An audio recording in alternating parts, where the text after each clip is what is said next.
नमस्कार, कान्तिपुर समाचारमा स्वागत छ। म विकास थपलिया। सुरु गरौँ अहिलेका मुख्य समाचारबाट। गत आर्थिक वर्षमा महँगी नियन्त्रण गर्न राष्ट्र बैंक असफल। विदेशी विनिमय संचितिमा भने 26.6%ले वृद्धि। कोशी प्रदेशका मुख्यमन्त्री उद्धव थापाले सोमबार विश्वासको मत लिने। नयाँ सरकार गठनपछि प्रदेशसभाको पहिलो बैठक आज। मस्कोमा युक्रेनी ड्रोन आक्रमण निस्तेज गरिएको रुसको दाबी। हवाई क्षेत्र समेत बन्द। आक्रमण स्वाभाविक रहेको युक्रेनी राष्ट्रपतिको टिप्पणी।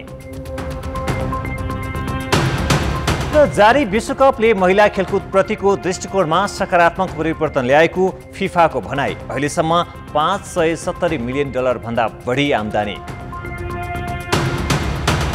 प्रधानमन्त्री पुष्पकमल दाहालले 10,800 मेगावाट क्षमताको कर्णाली चिसापानी जलविद्युत आयोजनाको निर्माण प्रक्रिया अगाडि बढाउने बताएका छन्। नेपाल विद्युत प्राधिकरणको 38औं वार्षिक उत्सव समारोहमा प्रधानमन्त्री दाहालले आयोजनाको अध्ययन प्रक्रिया अगाडि बढाइएको पनि जानकारी दिए।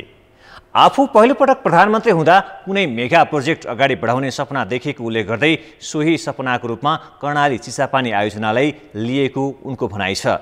त्यसैगरी 1200 मेगावाट क्षमताको बुढीगण्डकी जलाशय युक्त परियोजना पनि अगाडि बढाउने सोच र योजनाका साथ सरकार लागि परेको उनले बताए। प्रधानमन्त्री दाहालले आन्तरिक विद्युत खपत वृद्धि गर्दै र विद्युत निर्यातका लागि स्पष्ट लक्ष्यका साथ अगाडि बढिरहेको उल्लेख गरे। आन्तरिक विद्युत खपतको वृद्धि गर्दै, किनकि हामीले आन्तरिक विद्युत खपतलाई उच्च प्राथमिकतामा राख्नै पर्दछ, वृद्धि गर्दै ऊर्जा सुरक्षा हासिल गर्नुका अतिरिक्त स्वदेशी विद्युत माग पूरा गरी बढी भएको परिमाणको विद्युत निर्यातका लागि समेत स्पष्ट लक्ष्यका साथ हामी अगाडि बढिरहेका छौँ। प्रधानमन्त्री दाहालले सरकारले ऊर्जा संरचनाको निर्माणलाई उच्च प्राथमिकतामा राखेको बताए। सरकारले नयाँ विद्युत ऐन र अन्य आवश्यक नीति निर्देशिका ल्याउन कुनै कसर बाँकी नराख्ने स्पष्ट पार्दै दाहालले ग्रिन हाइड्रोजन सम्बन्धी नीति जारी गर्ने पनि जानकारी दिए। उनले आगामी 2 वर्षभित्र सबै नेपालीको पहुँचमा विद्युत पुर्याउने गरी विद्युत प्राधिकरण लागि परेको जानकारी दिए। सरकारले विद्युतीय सवारी साधन र विद्युतीय चुल्होमा प्रोत्साहन गरिरहेको पनि प्रधानमन्त्रीको भनाइ छ। संघीय संसद अवरोध खुलाउने विषयमा प्रधानमन्त्री पुष्पकमल दाहाल र सभामुख देवराज घिमिरेबीच भेटवार्ता भएको छ। सदन नियमित चलाउने बारे सभामुख घिमिरेले बालुवाटारमा प्रधानमन्त्री दाहालसँग छलफल गरेका छन्। छलफलमा प्रधानमन्त्री दाहालले अवरोध खुलाउन प्रतिपक्षी नेकपा एमालेका नेतासँग थप पहल गर्ने बताएका छन्। उनले सभामुखलाई पनि सदन खुलाउने भूमिका खेल्न आग्रह गरेका थिए। घिमिरेले दलीय सहमति नहुँदासम्म सदन नखुल्ने र संसद अवरुद्ध हुँदा जनताका मुद्दामा सांसदहरूले बोल्न नपाएको बताएका थिए। नेकपा एमालेले सुन तस्करी प्रकरणमा उच्च स्तरीय छानबिन आयोगको माग राखेर साउन 10 गतेदेखि संसद निरन्तर अवरुद्ध गर्दै आएको छ।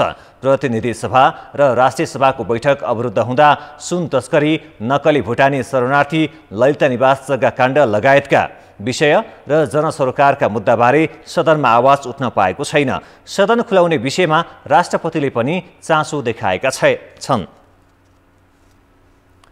कोशी प्रदेशका मुख्यमन्त्री उद्धव थापाले भदौ 4 गते सोमबार विश्वासको मत लिने भएका छन्। उपसभामुख सृजना दनुवारका अनुसार सोमबार 1 बजेको प्रदेशसभा बैठकमा मुख्यमन्त्री उद्धव थापाले विश्वासको मत लिनेछन्। यसअघि आजै मुख्यमन्त्री थापाले विश्वासको मत लिनको लागि प्रदेशसभा सचिवालयमा सूचना पनि दर्ता गराएका थिए। यसैबीच नयाँ सरकार बनेपछि कोशी प्रदेशसभाको बैठक आज बस्दैछ। प्रदेशसभाको आजको बैठकमा अध्यादेश मार्फत आएको आर्थिक वर्ष 2080-81 को आर्थिक अध्यादेश र विनियोजन अध्यादेश अस्वीकृतिको सूचना फिर्ता लिने कार्यसूची छ। सूचना फिर्ता लिएपछि अध्यादेश स्वीकृतिको लागि छलफल गरी निर्णयार्थ पेश गर्ने कार्यसूची छ। त्यसपछि प्रतिस्थापन विधेयक प्रदेश सभामा प्रस्तुत गर्न सरकारलाई बाटो खुल्नेछ। माओवादी केन्द्र र जसपाले समर्थन फिर्ता लिएर सरकारबाट बाहिरिएपछि बहुमत गुमाएका तत्कालीन मुख्यमन्त्री हिक्मत कार्कीले प्रदेशसभाको अधिवेशन अन्त्य गरी जेठ 32 गते अध्यादेश मार्फत बजेट ल्याएका थिए।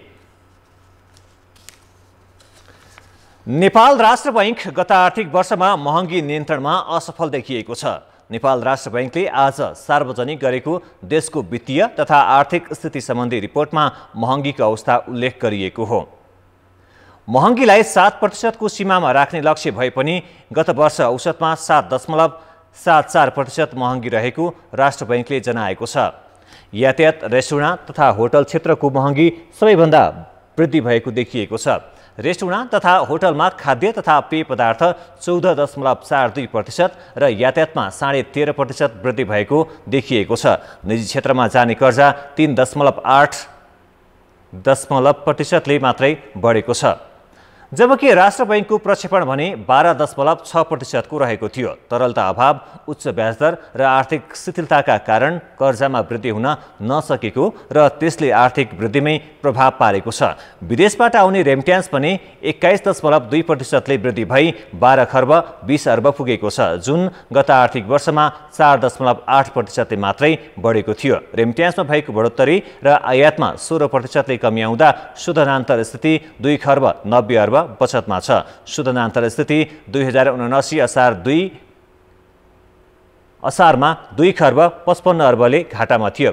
2079 असार मसान्तमा 12 खर्ब 15 अर्ब 80 करोड बराबरको कुल विदेशी विनिमय संचिति 26.6%ले वृद्धि भई 2080 असार मसान्तमा 15 खर्ब 39 अर्ब 36 करोड पुगेको छ। असार मसान्तमा सरकारको ढुकुटीमा 71 अर्ब 98 करोड नगद मौजदात रहेको राष्ट्र बैंकले जनाएको छ। गएको एक आर्थिक वर्षमा 12 वटा वाणिज्य बैंकहरू मर्ज भएर 6 वाणिज्य बैंक बनेका छन्। त्यसैगरी 16 वटा लघुवित्त वित्तीय मर्ज भएर 8 वटा कायम भएका छन्। 6 वाणिज्य बैंक, 8 लघुवित्त र 1 विकास बैंक मर्जरका कारण विलय भएका हुन्। ठाउँ ठाउँमा झरेको पहिरोका कारण मेची राजमार्गको ताप्लेजुङ सडक खण्ड अवरुद्ध भएको छ। गैरातीको वर्षासँगै सडक माथिबाट झरेको पहिरो र भलले राजमार्ग पुरेको सडक डिभिजन कार्यालय इलामले जनाएको छ। सिसम्बुदेखि काबेलीसम्म 5 ठाउँमा पहिरो झरेको छ। सडक अवरुद्ध हुँदा ताप्लेजुङबाट पाँचथर, इलाम, झापा, सुनसरी लगायतका स्थानमा जाने आउने सवारी साधन रोकिएका छन्। ताप्लेजुङसँगको आवागमन पनि अवरुद्ध छ। काठमाडौँ महानगरपालिकाले खोला उत्खनन तथा संरक्षणको लागि सामाखुसी र कपन क्षेत्रमा स्ल्याब हटाएको छ, तर वर्षायाममा स्ल्याब हटाएर खुला छानिँदा ती क्षेत्रमा जोखिम बढेको छ।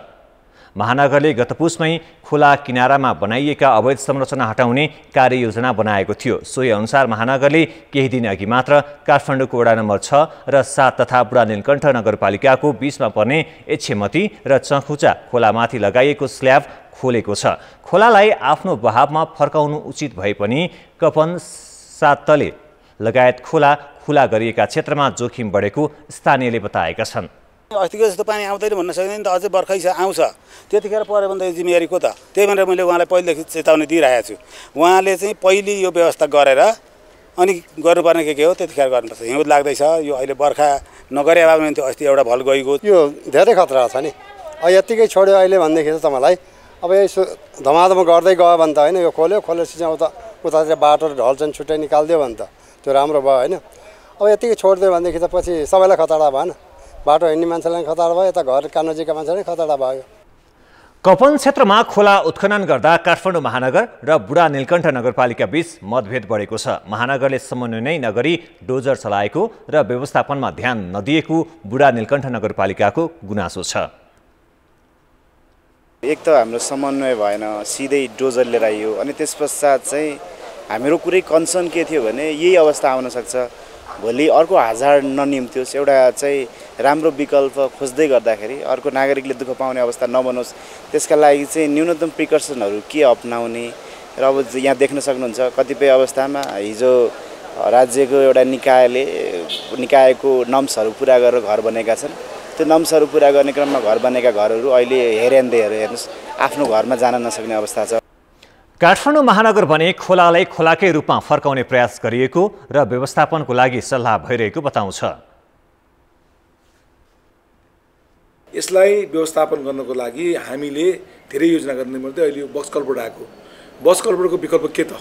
खुला राख्दाखेरि राम्रो हुन्छ नि, खुला राखौँ। यदि खुला राख्दा राम्रो हुँदैन भने बक्स कल्भर्ट बनाउनु पनि पर्न सक्छ।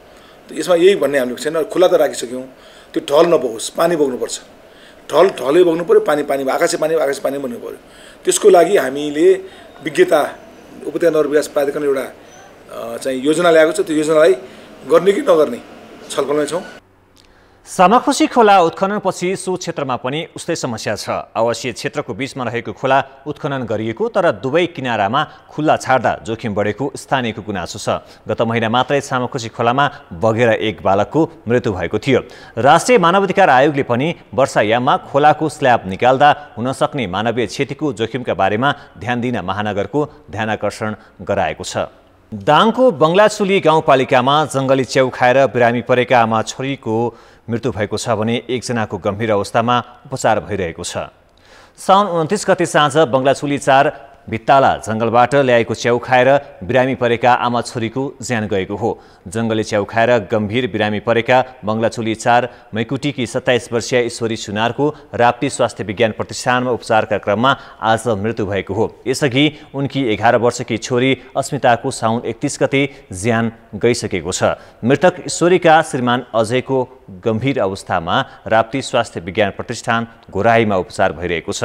मृतक ईश्वरीका 1 वर्ष नपुगेका एक छोरा 8 र 4 वर्षकी 2 जना छोरी छन्। पाँचथरको फालेलुङका चौरी पालक किसानले चौरीको दुधबाट तयार पारेको चिज काठमाडौँ पठाउन थालिएको छ। काठमाडौँमा सञ्चालित नेपाल डेरीले उत्पादन भएको सबै चिज खरिद गर्न गत असारमा किसानसँग सम्झौता गरेको थियो। फालेलुङमा मासिक 1000 किलो याक चिज उत्पादन हुन्छ।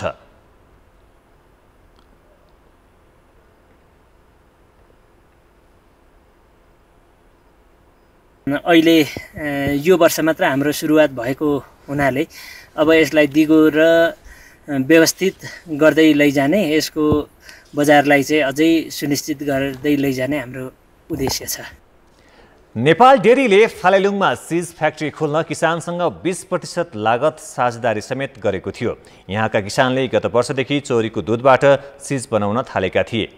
याक चिज उत्पादनका लागि फालेलुङ 4 फालौटका 7 चारथारेका 7 र घले भन्ज्याङका 5 गरी 19 जना किसानले 25 लाख रुपियाँको लागतमा 3वटा डेरी सञ्चालनमा ल्याइएका हुन्। चौरीको दुधबाट निर्मित चिज नेपाली र अन्तर्राष्ट्रिय बजारमा याक चिजका नामले चर्चित छ।